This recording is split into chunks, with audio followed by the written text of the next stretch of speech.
All right, so simplifying rational expressions. Okay, so rational expressions, first of all, are just expressions that have fractions in them. Okay, so basically it's a fraction with an expression on the top and an expression on the bottom. Okay, so your first step is always to, if you can, factor. And then the last thing is you cross out like terms. Okay, so this first example, there's nothing to factor.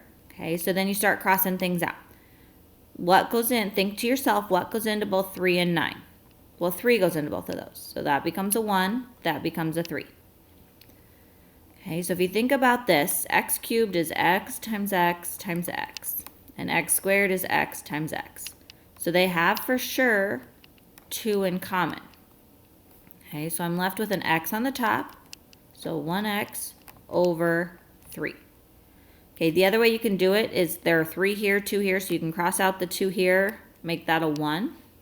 Okay, just a little bit of a different way to think about it. Okay, so now we're going to do a little bit of factoring. Okay, so we got x squared plus 8x minus 9. So the top part can factor. So find two numbers that multiply to negative 9 that add up to positive 8. So you get x plus 9 times x minus 1 over x minus 1, because the bottom doesn't factor. So then ask yourself, is there something in the top that is exactly the same as something in the bottom? So these x plus 1s completely cancel out, and I'm just left with x plus 9. Okay. If you want to put it over 1, you can, or you can just write x plus 9.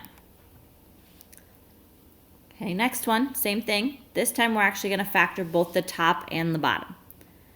Okay, so the top factors into a plus 2 times a plus 1. The bottom factors into a plus 1 times a plus 1. So then we've got some a plus 1s in common. And I'm left with a plus 2 over a plus 1, which would be my final answer.